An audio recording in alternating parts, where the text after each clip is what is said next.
সন্দেশখালীর বেতাজ বাদশাহ শেখ শাহজাহান, তৃণমূল নেতা শেখ শাহজাহান এখনও পলাতক। রেশন দুর্নীতিকাণ্ডে শাহজাহানের বাড়িতে তল্লাশি চালানোর সময় কিন্তু ইডি আধিকারিকদের উপর মারধর থেকে শুরু করে ইডির গাড়ি ভাঙচুর, এমনকি সাংবাদিকদের উপরও হামলার অভিযোগ উঠেছে তৃণমূলের কর্মী সমর্থক, এমনকি শাহজাহানের অনুগামীদের বিরুদ্ধে। আর তারপর থেকেই কিন্তু পলাতক শাহজাহানের বাড়িতে লোকানো ছিল কোটি কোটি টাকা, এমনই কিন্তু অভিযোগ আনছে ইডি। সেই কোটি কোটি টাকা সন্ধান করতে, সেই কোটি কোটি টাকা উদ্ধার করতে ইডি শাহজাহানের বাড়িতে গিয়েছিল, এমনই কিন্তু বিস্ফোরক দাবি করছে ইডি। আর তার মধ্যেই কিন্তু শাহজাহানকে নিয়ে কড়া স্টেপ নিয়েছে কেন্দ্র, এমনকি রাজ্য পুলিশের নতুন ডিজি রাজীব কুমার তিনিও কিন্তু জানিয়েছেন আইন যারা হাতে নিয়েছে তাদের বিরুদ্ধে কড়া স্টেপ নেবে রাজ্য পুলিশ। আর তার মধ্যেই রাজ্যপাল রাজ্য পুলিশকে একেবারে কড়া হুঁশিয়ারি দিয়েছে, যে কোনো মুহূর্তে যে কোনো মূল্যে শাহজাহানকে গ্রেপ্তার করুন। আর শাহজাহানকে নিয়ে যখন চাপ বাড়ছে ঘরে বাইরে তৃণমূলের অন্দরে, তার মধ্যেই কিন্তু আবারও মুখ খুললেন শাহজাহানের ভাই আলমগীর। দাদাকে বাঁচাতে এবার নয়া তথ্য, এই মুহূর্তের সবচেয়ে বড় খবর, দাদাকে বাঁচাতে এবার বিস্ফোরণ ঘটালেন আলমগীর। এবার আলমগীর যা বললেন তাতেই কিন্তু হুলস্থুল একেবারে রাজ্য রাজনীতি। দোষী হলে দাদা যেন শাস্তি পান, এমনই কিন্তু বিস্ফোরক দাবি এবার ভাইয়ের মুখে। কোথায় সন্দেশখালীর তৃণমূল গুন্ডা শেখ শাহজাহান? শুক্রবার রাতে ইডি আধিকারিকদের উপর হামলার পর থেকে সবার মুখে একটাই প্রশ্ন, কিন্তু শাহজাহান যে কোথায় তা জানা নেই বলে লাগাতার দাবি করে চলেছেন তার পরিবারের সদস্যরা। তারই মধ্যে এদিন দাদাকে বাঁচাতে হামলা নিয়ে নতুন তথ্য খাড়া করলেন তার ভাই আলমগীর। তিনি বললেন, ইডি যদি দাদাকে তলব করতো তাহলে এই ঘটনা ঘটতো না। এদিন শাহজাহানের ভাই তথা যুব তৃণমূল নেতা আলমগীর বলেন, সেদিন সাধারণ মানুষ ভেবেছিল দাদার বাড়িতে কিছু রেখে তাকে ফাঁসানো হতে পারে, তাই তারা উত্তেজিত হয়ে উঠেছিল।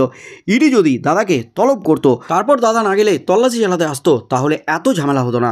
আলমগীর দাবি করেন, দাদাকে অনেকবার ফোন করেছি কিন্তু যোগাযোগ করতে পারিনি, ফলে বলতে পারবো না দাদা কোথায় আছে। তবে এলাকায় থাকলে তো বাড়িতে একবার আসতো।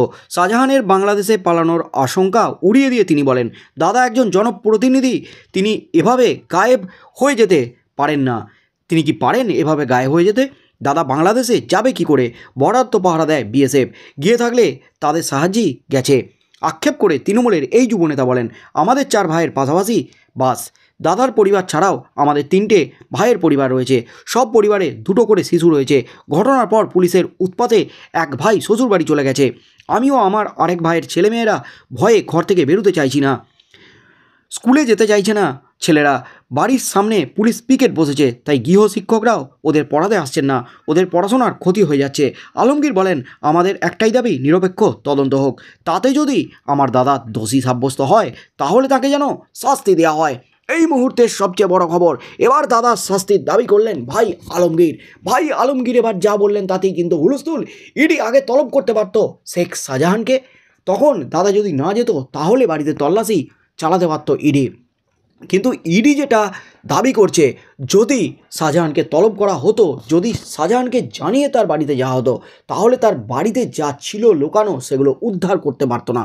ইডি যেটা দাবি করছে, তার বাড়িতে 50 থেকে 60 কোটি টাকা লোকানো ছিল, সেটা পাচার হওয়ার খবর ইডি পেয়েছিল।